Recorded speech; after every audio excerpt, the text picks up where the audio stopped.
Hi all, thanks for joining this webinar. Whoever attending this in Zoom, whoever attending in YouTube, thanks for your time. Before we get into the presentation, let me just take a couple of minutes to introduce myself. I am CA N. Raja, Chartered Accountant by qualification and a teacher by passion. So just a day before completing my Chartered Accountancy, I had the opportunity of being placed in India's largest commercial bank. I joined SBI as credit analyst, worked as credit analyst for 1 year, then got elevated as team leader, credit processing cell, worked on 250 plus projects, 5,000 crore plus size, then came out and started my CA practice, had practice for 7.5 years with focus on project funding, debt arrangement, debt syndication. Parallelly, I pursued my passion. Passion is teaching. So I started teaching financial management, strategic financial management for students in and around here in Ernakulam, Kerala. Then I explored, or I should say, I leveraged technology. Thanks to technology, today I could teach several thousands of students. As on the date of recording, it's 180,000 plus students all over the world. That's the opportunity technology gave me, and that's why we are also interacting now. On the personal note, I am father of two children, happily settled in God's own country, Kerala. So today's topic is how to carry out term loan appraisal and assessment as banker. So it is not only for the banker, even for finance managers, project consultants, chartered accountants. If you are assisting the client or if you're part of the organization which is taking up the term loan project, then this will help you out. Okay. We are going to talk about term loan appraisal and assessment. But before that, let's understand one thing. Why business entities should go for a term loan? Okay, so I'm going to show you 2 or 3 scenarios. I'm going to show you 2 or 3 scenarios to help you to understand the importance of term loans. Number one, if they want really magnified returns and growth, they should go for a term loan whenever they take up a project. It means this is contrary to the saying that you should not borrow, you should use only own funds. No, if business they want to really make better revenue, if they want to really make a magnified returns and growth, they should go for term loan. Let me show you a scenario. Look at this. There is a project. The cost of the project is 100 lakhs. Let's say I'm taking up this project at a cost of 100 lakhs. Now I have two alternatives to fund the project. One is a scenario where I fund the project with 100% my own money, and second scenario is where I fund the project partly with my own money and a major portion with bank's money. Let's see how this works. So this is a scenario where I'm going to fund with a bank loan. Okay. So what is the cost of project? We know in both scenarios it is 100 lakhs. In first scenario, I'm fully funding the project with my own money. So I say this is equity funding. Whereas in the second scenario, only a portion of the project is funded by me. That is, out of 100 lakhs, only 30 lakhs is funded by me. It means in the second scenario, I'm going for a debt funding. That is, I'm going for a debt funding of 70 lakhs. Okay, now listen. This project is taken up with an understanding that this project will generate a minimum return of a certain percent. Okay, let's say this project is capable of generating a minimum return on investment of 15%. So this is the return which this 100 lakhs will generate. So this return can be technically called as earnings before interest and taxes, right? This return, what this project will generate, can be technically called as earnings before providing for interest, before providing for taxes. That is the capacity of this project.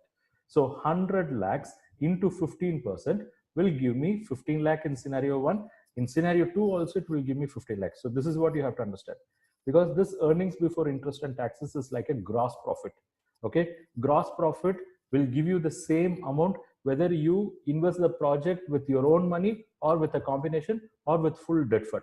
Okay, it is the net profit that will get varied. It is the net profit that will get changed because of operation of interest cost. Okay, right. Now listen, this project is capable of giving a minimum return of 15%, that is 15 lakhs. And I said this is the earnings before interest and taxes. So that automatically means I'm yet to pay interest on loan. Let me deduct that. I have taken a loan of 70 lakh in scenario 2. And let's say that loan was taken at 10% cost. It means in scenario 1, 15 lakhs is my earnings before paying interest. From that, should I deduct any interest? Answer is no, because in scenario 1, there is no debt at all. Whereas in scenario 2, 15 lakhs is the earnings before interest. Now I know my loan is 70 lakh. 70 lakh into 10%, I have to pay 7 lakhs as interest. So from this profits, if I deduct interest, what I will get? I will get earnings after interest, or technically it is earnings before tax or profit before tax. So what is the profit before tax in scenario 1? It is 15 lakhs. What is the profit before tax in scenario 2? It is 15 lakhs minus 7 lakhs, that is, it is only 8 lakhs. Okay, so now when you look at it, the profit has come down. But how did I say that if a business goes for a term loan, there will be magnified growth? It is there. Let's understand. Now what we have arrived is profit before tax. From this, let us deduct the taxes. What is the tax amount? I'm giving you that information. It is 30% of the profit. So on 15 lakh, 30% works out to 4.5 lakhs. And under alternative 2, on 8 lakh, 30% works out to 2.4 lakhs. Okay, right. Now let's arrive at profit after tax. 15 lakh minus 4.5 lakh, 10.5 lakh is the profit after tax. Whereas in scenario 2, 2.4 lakh is the tax, 8 lakh is the profit before tax. So 8 lakhs minus 2.4 lakhs, you get profit after taxes 5.6 lakhs. Okay. Now it's time for us to measure the return for the owners. Look at scenario 1. Owners are going to get profit, or say the return for their investment of 10.5 lakhs for having invested 100 lakhs. So let me calculate return for owners. Just ignore this F by B. Okay, it's basically H divided by B. Okay, so return for owners. How much owners are getting now? They are getting 10.5 lakhs. Okay, but how much they have invested? They have invested 100 lakhs.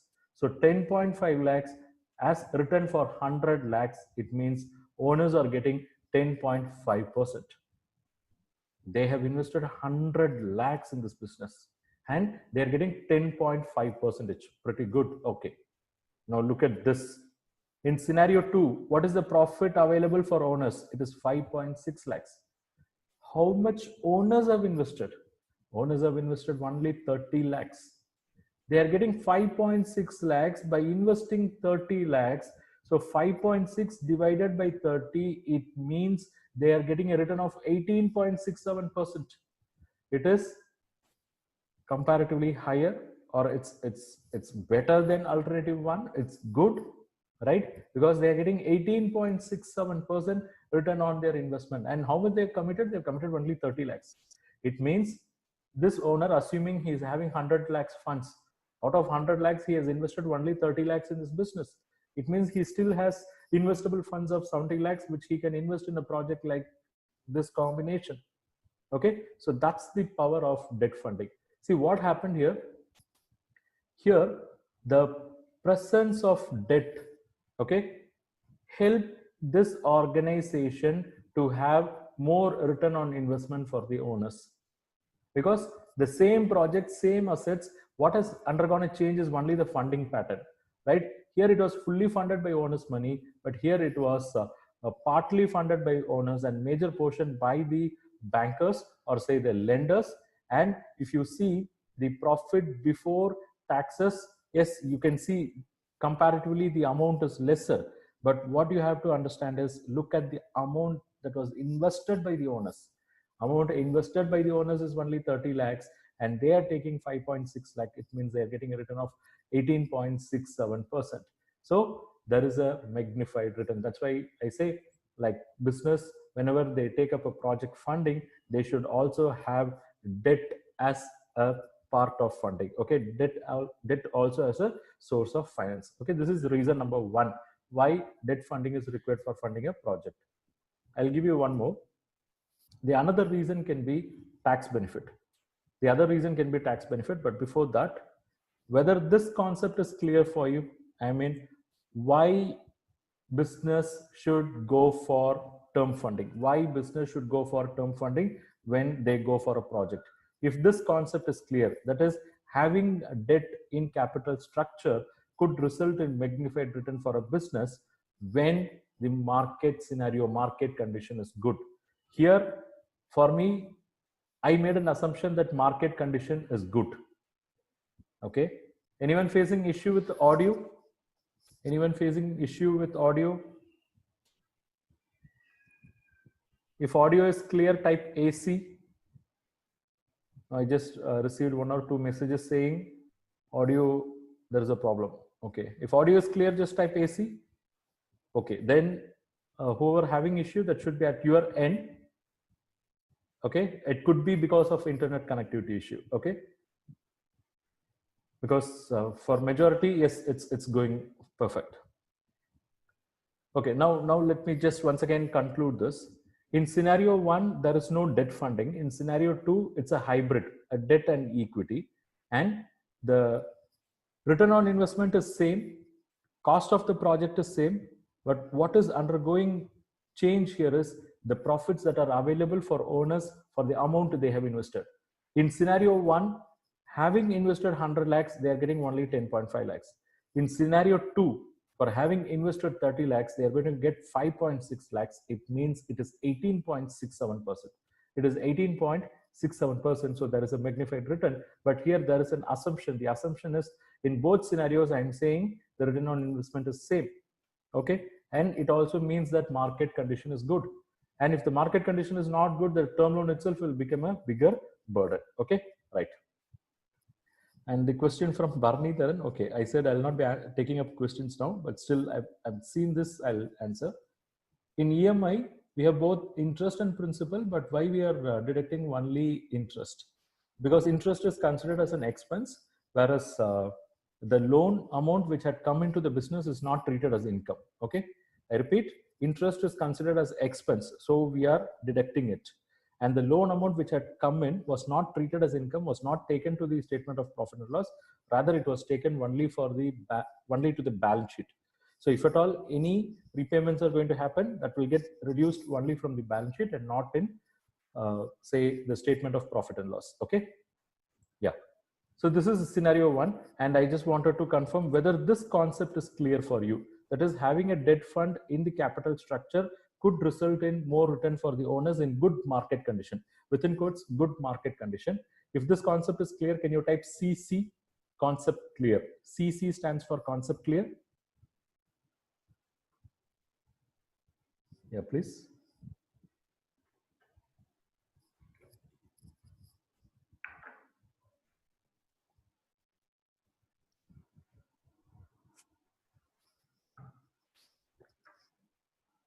In bad market condition, this interest is a fixed cost. This will act as an axe. It could even cut the head of the business which are not performing well, because in bad market condition, this 15% return on investment may not be possible. Instead of 15 lakhs, if they make only 10 lakhs or 5 lakhs, then that will have impact on the profits. That will have impact on say the repayment, all those. Okay, right. Let me give you one more reason why term loan should be considered for project funding. I'm taking the same scenario what we discussed. Okay, these are all the same figures, and all this we calculated. Okay, now you see, look at the scenario 1. What is the tax amount? 4.5 lakhs. Look at the scenario 2. What is the tax amount? It is 2.4 lakhs. Projects giving same return on investment, 15 lakh. But for the first project, tax is 4.5 lakhs. For the second project, the tax is 2.4 lakhs. It means it looks like penalizing the owner for having invested all his money. This guy invested all his money in this project. He didn't borrow at all. And so he is asked to pay 4.5 lakhs. But this guy had invested only 30 lakhs. Okay. And he is getting benefit out of it because he is paying only 2.4 lakhs. Okay, it's not because he invested only less, it's because he borrowed. Because when he borrows, he pays interest, and interest is considered as a tax deductible expense by income tax authorities. It means when my business has made a profit of 15 lakhs and when I pay interest of 7 lakhs, I can claim this interest as expense. I can tell my tax authorities my profit is not 15 lakhs, I have paid interest of 7 lakhs, so my profit is only a net of 8 lakhs, and they will consider that as profit, and only on that 8 tax will be levied. But in scenario 1, my profit is 15 lakhs, I have no other expense, so my entire profit of 15 lakhs is subject to tax at the rate of 30%. So by having the presence of interest in my cost structure, what is happening? My profits are comparatively lesser, and so my taxes are. Look at here, instead of 4.5, I'm paying only 2.4. It means there is a tax saving of how much? 4.5 minus 2.4, that is 2.1 lakh. And the beauty side is this 2.1 lakh, from where I made the saving, one understanding what I have is the presence of interest. Yes, it is presence of interest, because look, 7 lakh is your interest. What is the tax rate? 30%. 7 lakh into 30% is 2.1 lakh. Are you getting this point? Having interest in your cost structure will help you to save taxes. Just take that interest amount, multiply by the tax rate. In our case, I took 7 lakh, I multiplied it with the tax rate of 30%. I derived 2.1 lakh. Now I'm comparing it with the similar scenario. If there is no interest, I would have paid 4.5 lakh. Because of interest, I'm paying only 2.4 lakh. So I have saved 2.1 lakh, which is nothing but the result of interest. Could you get this point? If this point makes sense for you, just type MS. Just type MS. MS stands for makes sense. Okay, this is something many entrepreneurs miss out. Many bankers also miss out. I mean, you can educate your customer like when they look at the interest as a burden, interest as an expense, tell them that, see, on one side you are saving taxes. Otherwise, you would have paid, you would have ended up in paying more. When you pay interest, there is one good thing: you get an immediate benefit, right? Because when you pay interest, you have borrowed, the money is in circulation. When you pay taxes, you get nothing. Of course, you enjoy the social infrastructure of the country, which is a common benefit. But when you pay interest, you get loan money, which is a personal benefit. Okay, this is a direct benefit. Okay, so this is the second reason why business should go for term loans when they take up a project. And let me give you one more reason. Uh, having interest, I mean, having borrowed funds actually results in lowest cost of funds for the business. How? Let me continue with the same example. We have seen that interest amount paid is 7 lakhs on one side. But what is the tax saved on the other side? That is, on one side, the business is paying interest at the rate of 10% on 70 lakhs loan, that is 7 lakhs. But we have also understood that on the other side, they are saving a tax of 2.1 lakhs. So on one side, I pay 7 lakh, and on the other side, I save 2.1 lakh. It means I can say my net interest cost is only 7 lakh minus 2.1, that is 4.9 lakhs. My net interest cost is only 4.9 lakhs. And what is the loan amount I have taken? 70 lakhs. For having taken 70 lakhs, I am paying interest as 4.9 lakhs. It means my effective interest cost, my actual interest cost, I know it is 10%, but my effective interest cost is 4.9 lakhs over 70 lakhs. It is only 7%. Because when you pay interest on one side, on the other side, you save taxes. So you have to see the net of it. Because if you don't pay interest, you would have paid more taxes. So because of interest only, you are saving the taxes. So net it. I pay 7 lakhs on one side, I save 2.1 lakhs on the other side. It means my net effective interest cost is only 4.9 lakhs, and I have taken a loan of 70 lakhs. So my effective interest cost is only 7%. Okay, if this is cool, I mean, if you feel this concept is really cool, just type cool. Okay, this is something which you have to understand, because this goes into management decision making. Okay, this is basically part of management accounting. People at the top level, CEOs, CFOs, they look at it in this range. Okay, they look at it in this range. I mean, they look at what is the after tax cost. They do not primarily or blindly look at the apparent cost. Okay, right. Next. Okay, next we are actually getting into the appraisal process. So I wanted to give 3 scenario, because it stresses on the importance of term loan, because term loan is not a mere money that is coming into funding the project. It has several other side effects. The first side effect, what we have seen, is a magnified growth, right? The second side effect is savings in tax, and third side effect, all are positive effects, right? The third side effect is your overall interest cost is lower. Okay, these are all positive side, but the negative side is when the market downs, or when the business, the unit is not performing well, then this term loan itself will act as an axe and kill that business. That's how many NPAs are being created. Okay, right. So today, uh, our, our, our topic is term loan appraisal and assessment.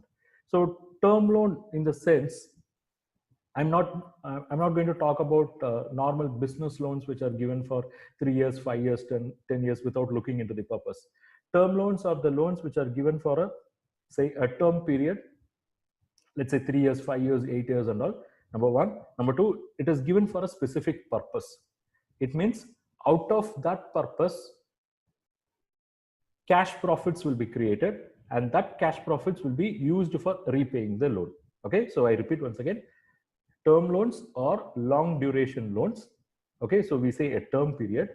It is given for a specific project or a specific purpose, and that project would in turn result in either creation of sales, additional sales, or it would result in reduction of cost.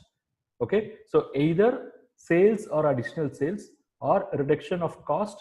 So in turn, the profits will be created, or additional profits will be created, and from that profit we arrive at cash profit, and with that cash profit the loan will be serviced automatically. It means we are not talking about general business loans, general corporate loans.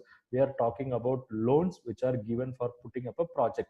The project can be, say, putting up a small factory, or say constructing factory building, purchasing plant and machinery. Okay, all these projects are with an intention to either start a new business or expand an existing business, or a diversification, or a cost reduction, or a modernization projects. Okay, so in term loan, what is more important is you have to arrive at the exact cost of the project, and then you have to decide the means of finance. This is the quantitative part. But before getting into the quantitative part, the qualitative part of the term loan, that is very important. Okay, before going deeper into the numbers, before going into the technical analysis, as a banker, you should study the customer. Okay, understand his integrity, whether he is a man of word, whether he will repay the loan or not, what is his market reputation, okay, what was his past track record. Okay, this is the due diligence which you have to do for each and every loans. But when it comes to term loan, when he approaches you for putting up a project, you have to study that aspect in addition, whether he is capable of implementing this project. Not only implementing, whether he is capable of taking this project for the project period, so that term loan will get repaid without difficulty, whether he has got that managerial capability, whether he has got that technical expertise. Okay, all those qualitative aspects you have to take into consideration.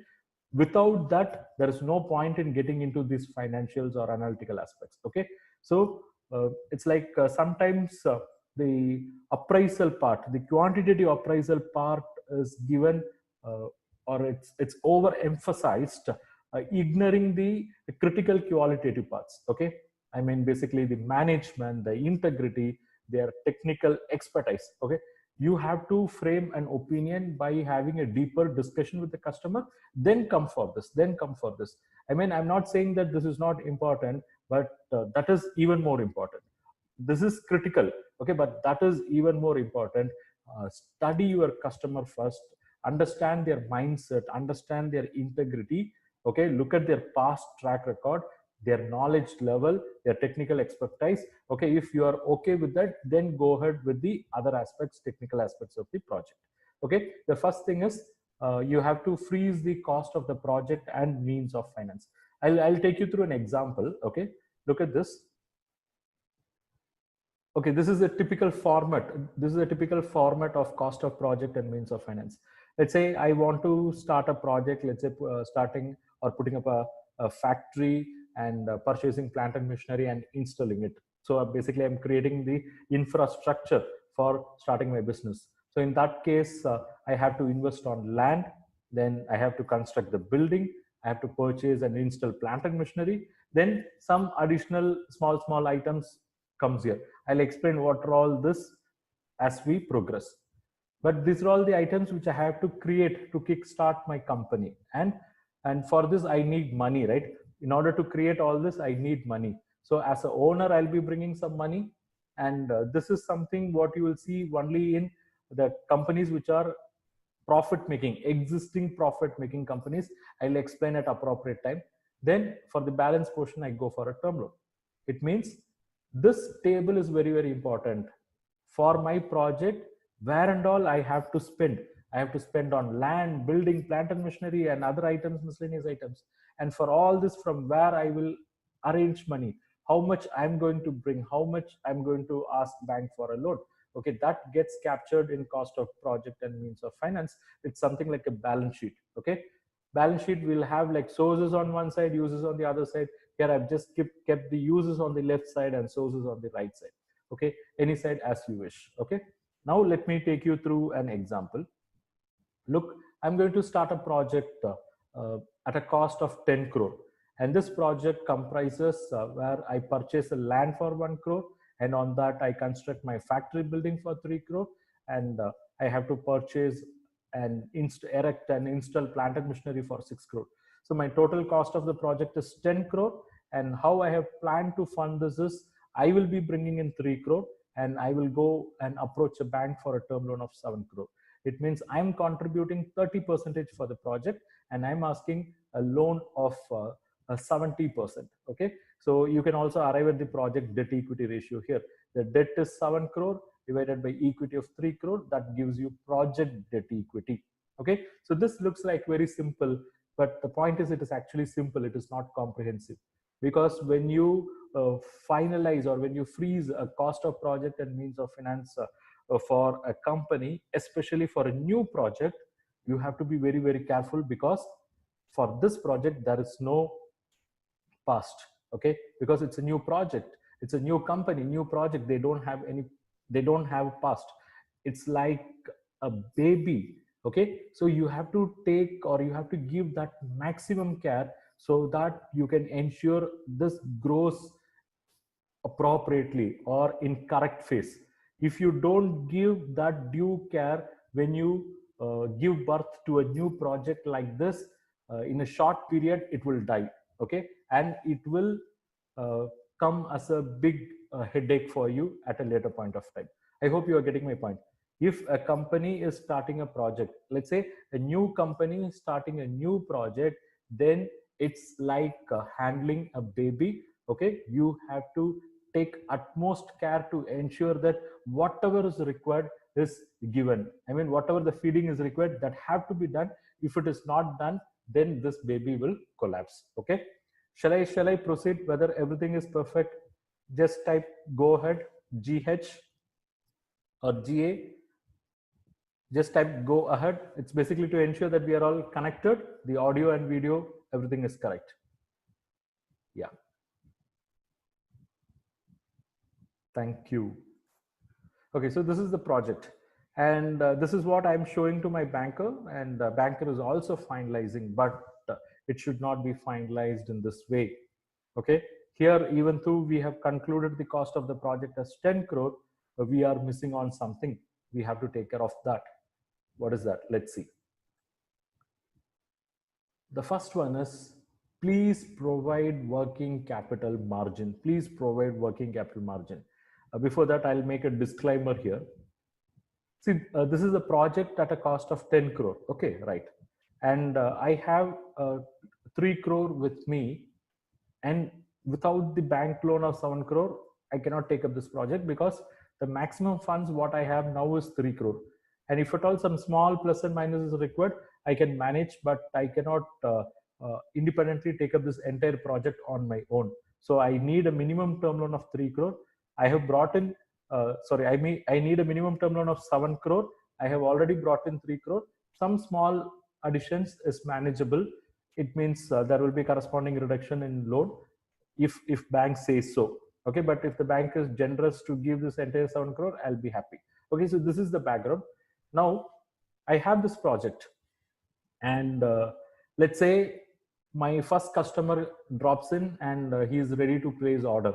He's ready to place order, and he's actually placing the order. So that's where my headache starts, because I have set up this project, and when a customer places an order, I have to execute that order. For that, I have to purchase raw material.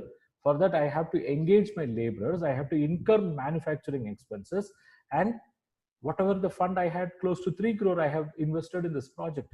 How will I manage? And that's where we say, don't worry. When the bank has given a term loan, they will also give working capital. Okay, fine. So bank is also ready to give me working capital. Okay, that's the scenario I'm going to show here.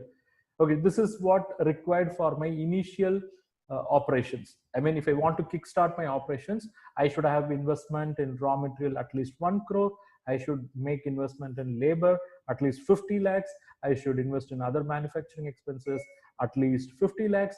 It means I should make additional investment of 2 crore. See, already what is my total investment? 10 crore. But now to kickstart my operation, I have to invest another 2 crore. But already I said I have only 3 crore. Maybe a small addition here and there I'll be able to manage. But a total amount of 2 crore I cannot manage. Okay. Okay, that's, we need not worry, because that's where the bank will also step in, because the bank which is giving a term loan for a project to take off should not shy away from working capital. If they are doing so, it means they are trying to give slow poison for themselves. What is the point in forming a company? I mean, what is the point in giving a term loan to a company to put up a project and saying no for working capital facility? It's like constructing a full building and saying that you will not give electricity connection, or it's like constructing a full building and saying that you will not give water connection. What is the point? Okay, never ever, as a banker, never ever have that policy.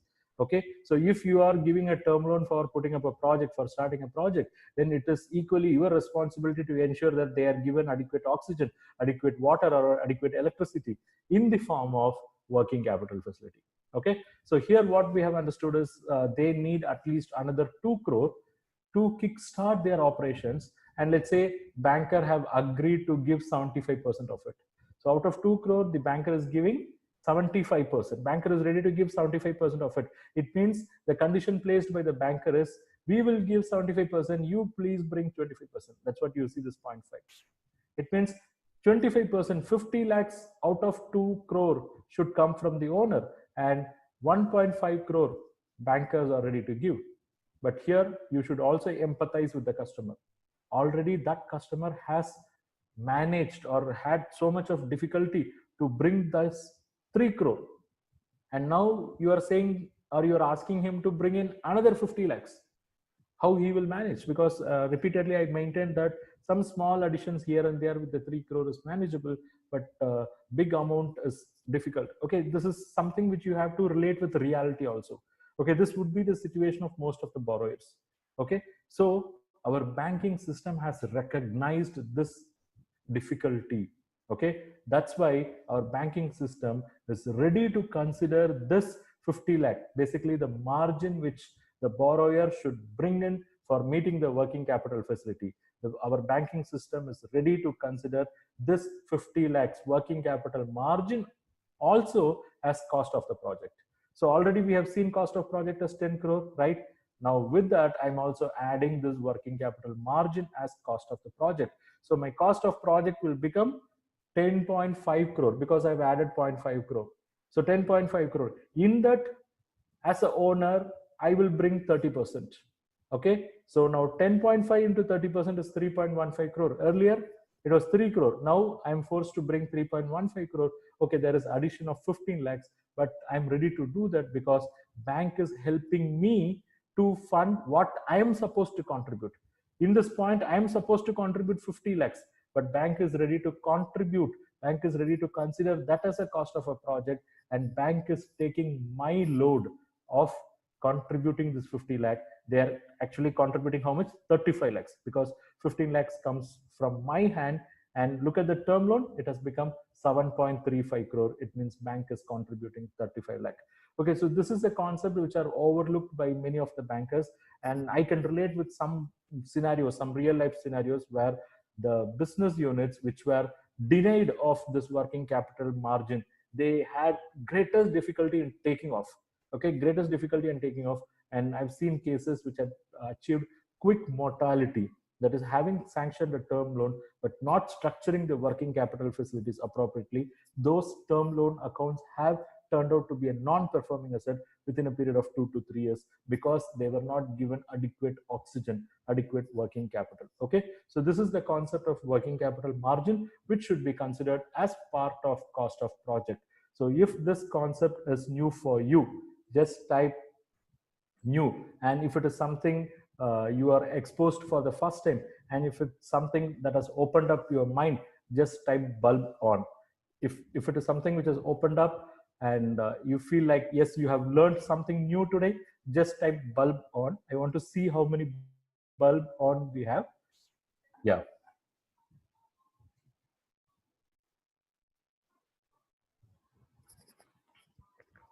Great. Okay, so never ever, I mean, even if the customer, because customer will be ignorant of this, customer will not know, first of all, he'll not even know the concept of working capital when they come to your bank. It's gradually they get to know about this. Okay, so in the initial stages, they won't even understand working capital. Then how they will understand working capital margin? So it's your responsibility to educate the customer.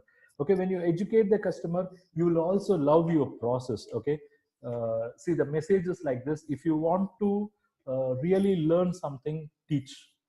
If you want to really learn something, teach, because there is a pyramid for learning. Okay, when you listen to a lecture, there is a certain percentage of learning happens. When you read books, a certain percentage of learning happens. Okay, so that pyramid goes, and if you look at a point where you will have the maximum learning is when you teach.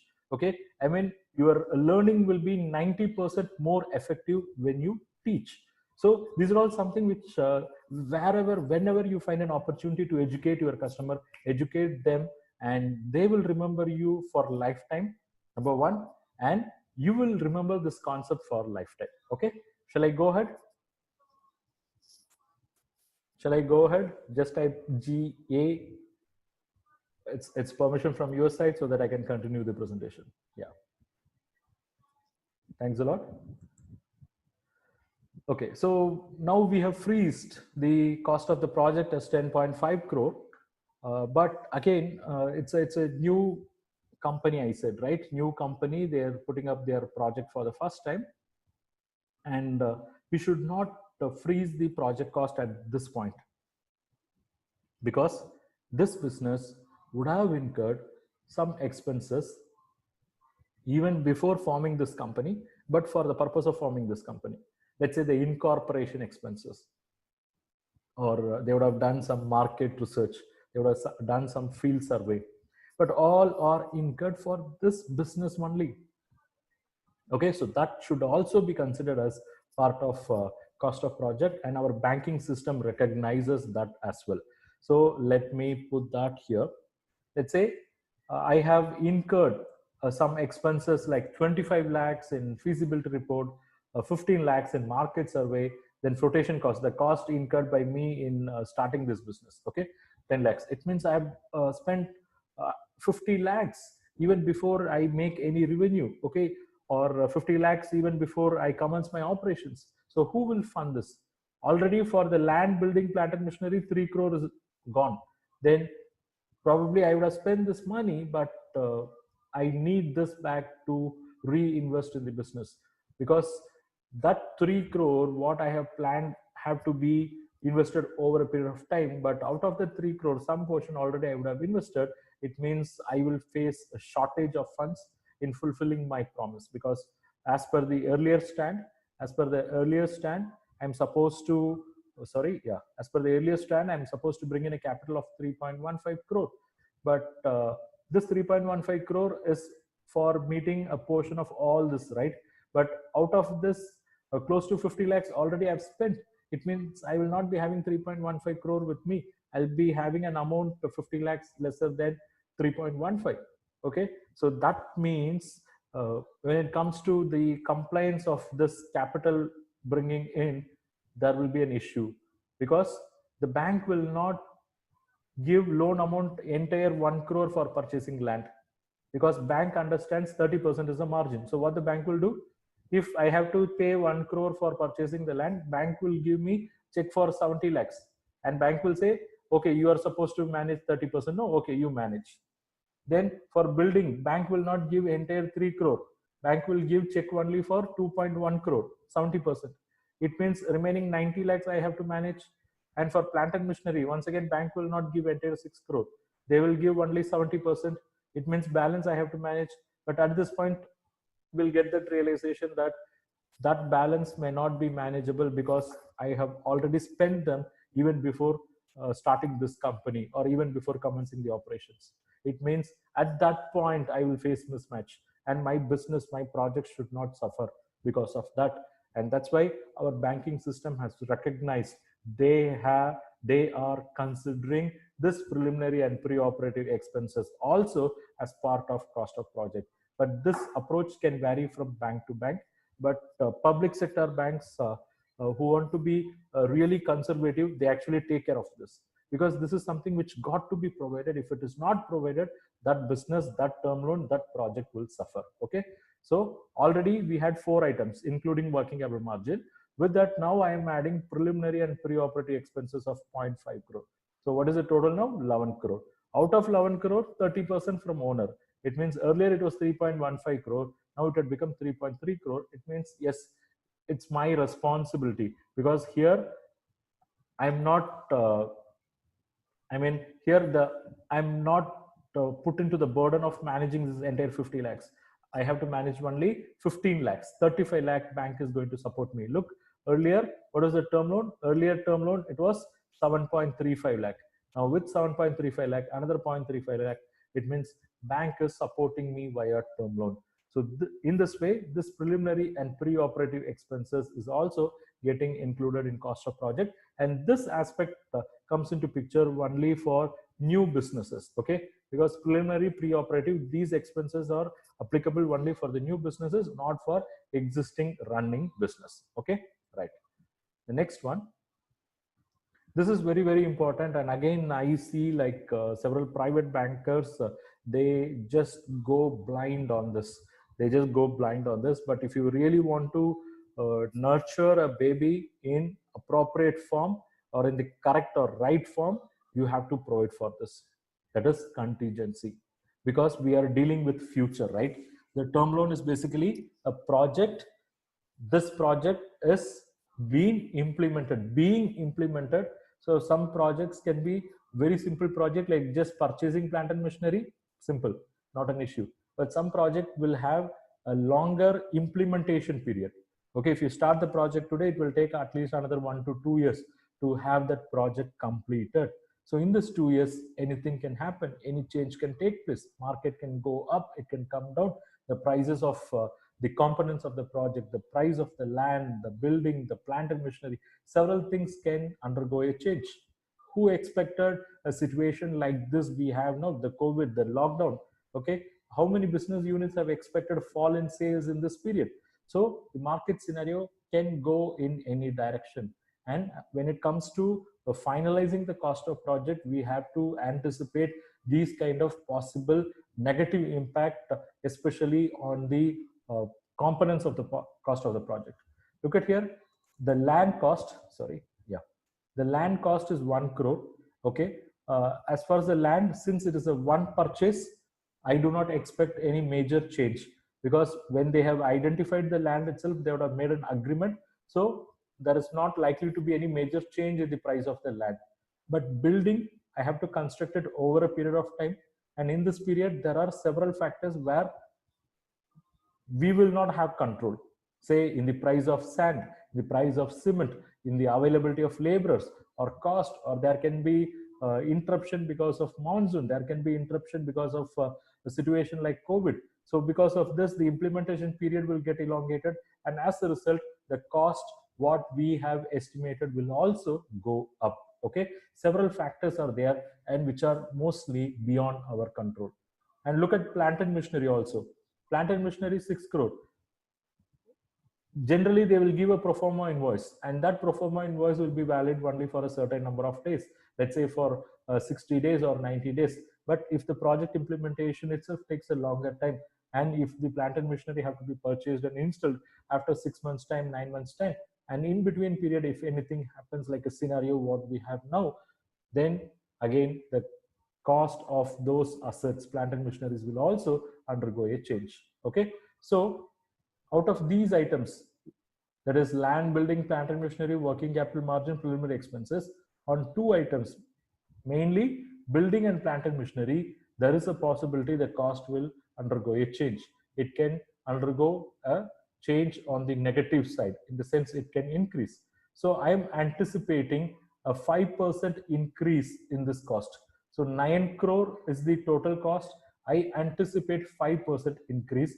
So that 5% increase I want to provide in the cost of the project, because had I known them in advance, then I could have provided that in the cost of building and plant and machinery itself. But I'm not sure whether it will happen or not. So it is contingency only. If at all it happens, yes, that will be taken care by funding. If it does not happen, then to that extent loan also will not be released. So what I'm doing, along with working capital margin and preliminary pre-operative expenses, I'm also adding a component called contingency, which is 5% applied on building and plant and machinery. Okay, so 3 crore plus 6 crore, 9 crore. 9 crore into 5% is 0.45. So already we had how much?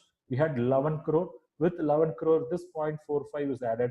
It means now the cost of the project is 11.45 crore. Remember, we started with 10 crore. Now it has become 11.45 crore.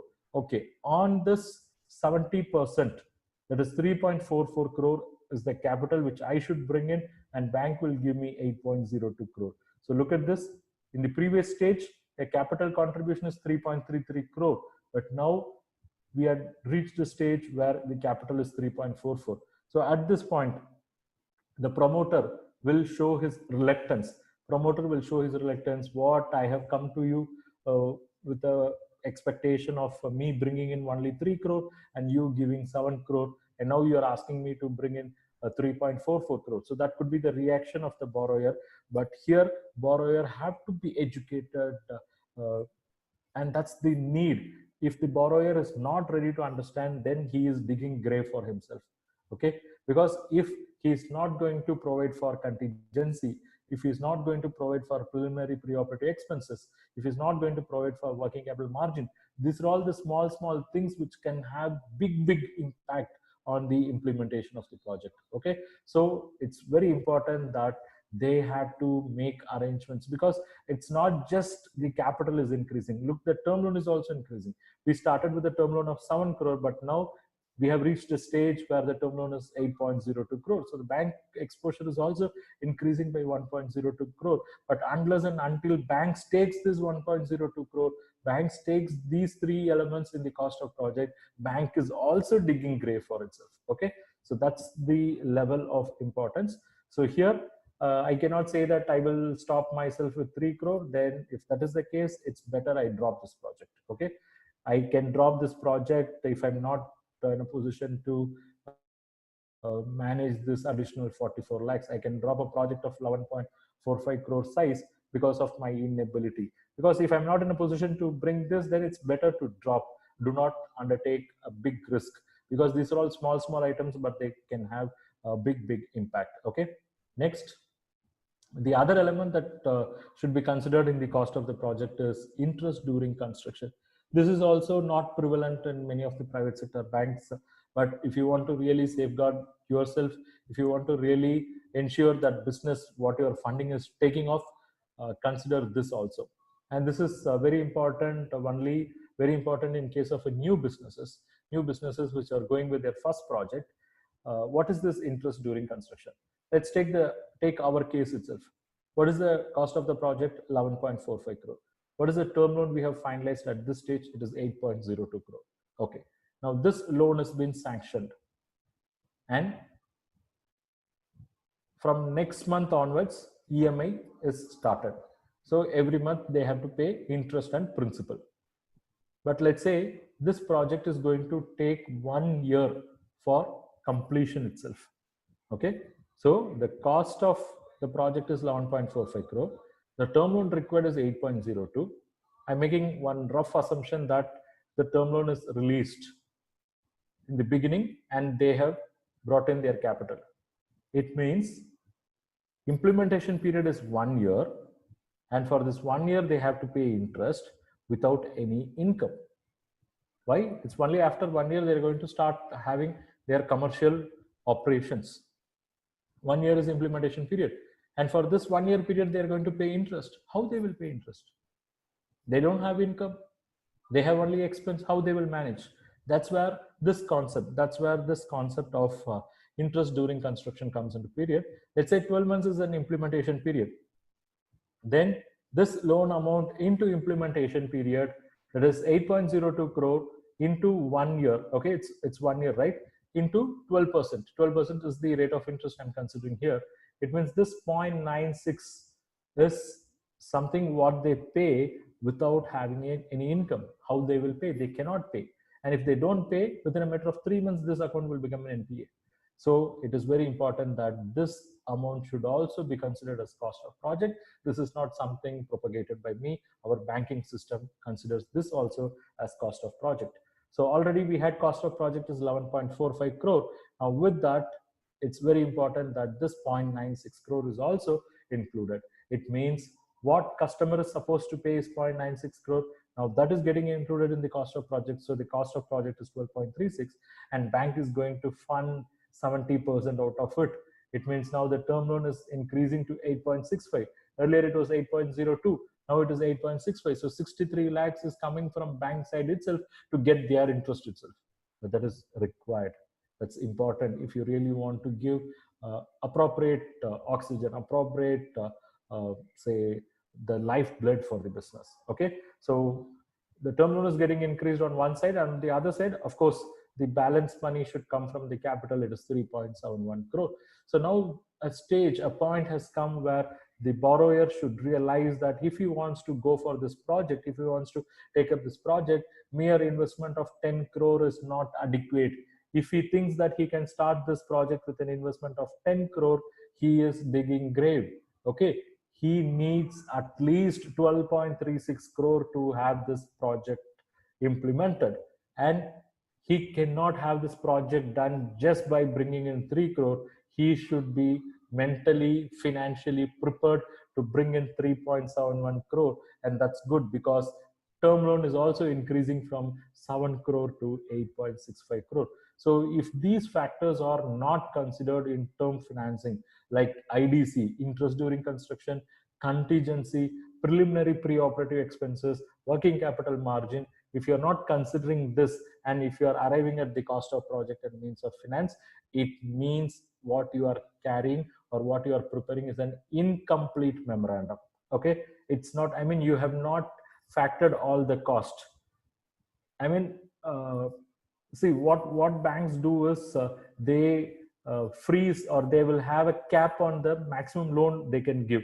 So the bank or the branch will say, see, our maximum is 5 crore. We will give 5 crore. Balance you somehow manage. If that is going to be the approach, in that way, if you are going to give a loan to a project which demands 8.65 crore. So I'm talking with reference to the present scenario. See, this is a project which demands an investment of 12.36, and at 30-70 proportion, term loan required is 8.65 crore. So if this is the reality, and when the reality is like this, and as a banker, if you are going to say our bank sanctioning authority comfort level is only 5 crore, we will give 5 crore, you manage the balance, let's say 7.36 crore. If you are going to structure a term loan in this fashion, then that's the beginning of the end. That's the beginning of the end, because you are trying to give a half cylinder oxygen for a person who demands like 2-cylinder oxygen. Okay, you believe that by just giving half cylinder oxygen, he will start walk, run and fly, but he actually needs at least 2 cylinders of oxygen just to stand up. Okay, so that's the situation, that's the reality and background. Understand this. So never ever have a casual approach for a term loan. Do not just look at it as a uh, just one proposal. Do not look at it as just another proposal. Each and every term loan project or actually feeding multiple number of families. That's how I was trained. That's how I was given exposure. I mean, we never looked at term loan project as just another proposal. Each term loan is going to impact several thousands of lives at the time of project implementation and during the course of the life of the project. At the time of project implementation, the owners, the laborers, the stakeholders, the suppliers, okay, so many people are involved. It's going to have impact on their life, on their livelihood. And not only that, after the project, see how many employees, how many laborers are going to work in an organization. So if you take this role with the utmost care, because you are shaping a future of so many people. It's not mere a table where you put in some numbers and get the sanction. No, you are actually shaping a society itself. That's how I looked at term loan funding. I request whoever handles the term loan funding to have the same kind of approach, because it's not just one proposal. It's going to have impact on several lives. Okay, so this is something I wanted to touch on. Whether whatever I've explained was clear.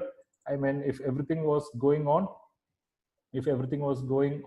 perfect, and if you had some new learnings today, just type BULBO on bulb on. And I derive my happiness when I see so many bulb on here. Yeah, thank you.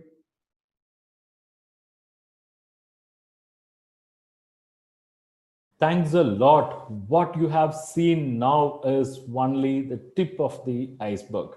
What you have seen now is only the tip of the iceberg. But the best part is you have understood whatever I have explained so far. Thank you very much. The reason why I say it's a tip of the iceberg is because in reality, when you do the credit appraisal, when you do the financial analysis, you have to read balance sheet line by line. You should focus or put your attention on every item in balance sheet. You have to analyze various set of financial ratios. There will be liquidity, solvency, profitability, return on investment ratios, various set of ratios. Then you have to study the cash flow statements in depth. You have to focus on item by item items. You should see where they generated money, where they have used, how they have used. Then you should also study their fund flow statement in depth, and again in between the lines, to identify whether any fund diversion have taken place. Then you should develop special skill for assessing the working capital requirement of the borrower. Here you got to empathize with the borrower, but at the same time you should also protect the bank's interest. Next, you should be able to put up a comprehensive loan proposal if a borrower comes for a term loan for putting up a project, because this requires viability study. You have to look into their repayment capacity, DSCR, fire, break even, sensitivity, and so on.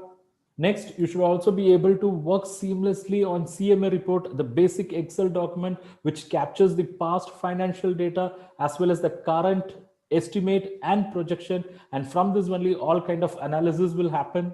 Next, you should be able to arrive at credit risk rating for the borrower. You should be able to come across different types of business entities, business models profile, and you should also be able to understand the forex impact on import export transactions. So what all this means? All this means you got to learn more, right?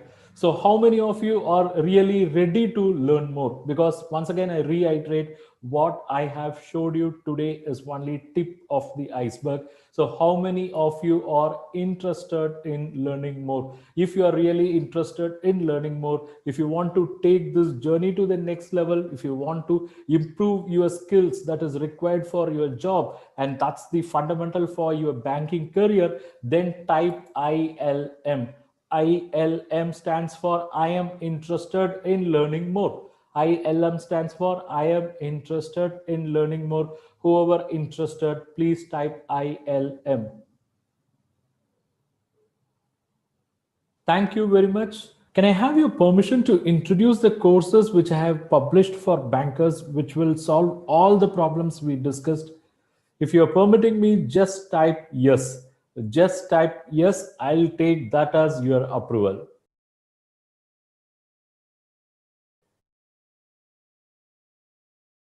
Financial and Credit Analysis Mastery Bundle. It's a bundle of courses I have created for financial and credit analysis purposes. To start with, we have course number 1, our bestseller course, Banking Credit Analysis Process. By taking this course, you will get a complete picture of banking credit analysis process, starting with credit analysis, financial analysis, ratios, cash flows, fund flows, working capital, term loan, and so on. It's basically 30 plus sections, 200 plus lectures. This is one of our best selling course and it's included in this package. Then comes course number 2, how to carry out financial analysis as a banker. This course focuses exclusively on financial analysis, covering how to carry out financial analysis through ratios, fund flows, and cash flows. Then we have course number 3, how to carry out term loan appraisal and analysis as a banker. This is a course which is going to take you through the technical process of term loan appraisal and assessment, because here you have to understand the techno-economic viability of the project. You should arrive at the cost of project, means of finance that requires a different set of approach. You should understand the production factors of a project. You should understand the technical analysis involved in term loan appraisal and assessment, and this course will take you through that. Then we have course number 4, how to prepare CMA report for bank loan. CMA report is basically that Excel spreadsheet which is going to capture the past financials, present, estimate, and future projections. And it's by looking at the indicators generated out of this CMA report, bankers are going to take critical decision. So in this course, through 8 sections, I have covered the CMA report preparation process in depth with an elaborate comprehensive case study. Then we have course number 5, how to read balance sheet. In this course, I have picked up a real life balance sheet from stock exchange and I have explained in and out of balance sheet reading process. By taking this course, you will develop confidence in reading balance sheet. Then comes course number 6, how to read CIBIL report. By taking this course, you will develop the ability to read the CIBIL report, read in between the lines, as well as read each and every line of CIBIL report and frame the credit opinion of the borrower. Then comes course number 7, how to prepare cash budget for bank loans. This course will help you when a borrower approaches you for short-term loans, ad hoc loans, or for letter of credit. So by taking this course, you will get the complete picture of cash budget with exposure to the format and solving real case studies. So it's basically 7 courses which I have introduced, and this 7 course package is what I call as Financial and Credit Analysis Mastery Bundle. And the price of this 7 courses works out to somewhere close to 13,000, but I'm going to give it at a discounted price for you today because you have attended this webinar, and the offer price what I give you is 4,990 rupees. Okay, but I'm not going to just stop with this. I'm going to give you more. I'm going to give you a lot more. I'm going to give you lots and lots of bonus. You are going to get course number 8, registration and licenses required to run business in India. It will take you through that entire process. Course number 9, how to carry out credit risk rating for non-trading entities. Course number 10, here you will learn banking credit analysis in depth once again through various case studies. So how many courses now? It's 10 courses of value close to 19,000 rupees, but you are not going to pay that amount. It's same 4,990. It means you get these 3 courses as bonus, but it is not just this. I'm going to give you some more bonus. Course number 11, financial statement analysis, a complete study. Course 12, master class on working capital management. Course 13, accounting and finance for bankers. Course 14, NPM management, a complete study. So how many courses? It's 14 courses of value close to 27,000, but I'm going to give it to you at the same price of 4,990. Not yet over, some more bonus. Here comes course number 15, where you will learn business finance secrets. So you will be wearing the hats of the entrepreneur so that you can understand the business finance secret process. Then comes the next course, finance for non-finance executives. This will be your savior if you are from non-finance background. Then we have the next course, basics of forex management, a complete study. This will save you if you're going to deal with import export customers. So how many courses now? It's 17 courses of value close to 33,000, but I'm offering it to you at the same price of 4,990. Not yet over, some more bonus. Here comes course number 18 for you, which is legal and regulatory aspects of banking, part 1 and part 2. And I'm also going to give you a course on accounting basics in 66 minutes and a course on fair practices code on lenders liability. So how many courses now? It's 21 courses of value close to 37,000, but I'm going to give it to you at the same price of 4,990. It means you get all these free, you get all these as bonus. But bonus not yet over, some more. You have the next course, that is basic elements related to bank loan proposal. This course will teach you how to write bank loan proposal. Then there is a course on credit policy, products, delivery, appraisal, risk and rating. Then you get access to the course called export finance, priority sector lending and retail loan. And you also get access to the course collateral securities, a comprehensive study. So how many courses? It's basically 25 courses, of which the 7 courses are main courses, and I'm giving you bonus. All the remaining courses comes to you as bonus because you have attended this webinar. So what is the overall value? The overall value is close to 45,000 of 25 courses. It's 3,200 plus lectures. You are going to get lifetime access to all these pre-recorded courses. You can access them in your mobile app, in desktop, and the price is close to 45,000, but you are going to get it for same 4,990, and it is not yet over, something more. I'm going to give you access to ebooks on current ratio, debt equity ratio, cash flow statement, capital structuring, financial break even, capital budgeting. So it's basically 12 ebooks you are going to get access. And I'm also going to give you access to certain e-resources. You will get access to project report template, CMA template. You will also get access to a template which you can use for planning your child's future education. And you will also get audiobook on types of financing. You will also get access to test series related to analysis of financial statements, working capital requirements and ratio analysis, and something more. You will also get access to career guidance material which is related to professional courses for banking executives and a material on all about certified credit professional. So it's basically 25 courses of value close to 45,000, 3,200 plus lectures, 20 ebooks and resources of value close to 2,000 rupees. You get lifetime access for these pre-recorded courses and e-resources. You can access them in mobile app, desktop, laptop. Its value is close to 47,000, but you are going to get it today for 4,990 only. This is a one-time opportunity for you. Make use of this opportunity. Enroll now. So thanks for this opportunity. I'm going to share the link.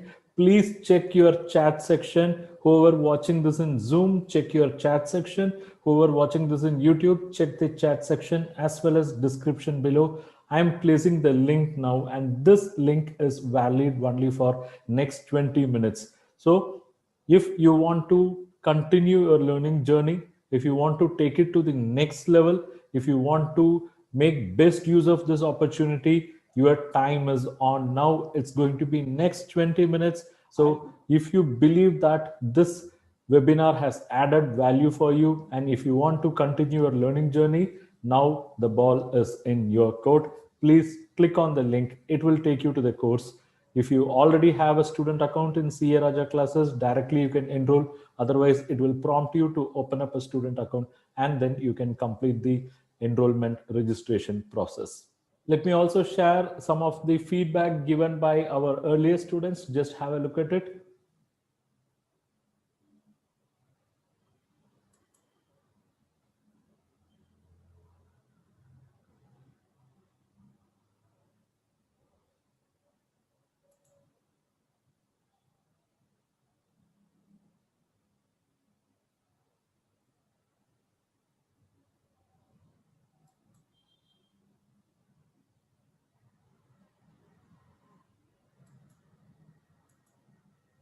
If you still wonder whether you should enroll in this package or not, just look back your past 60 plus minutes you have spent.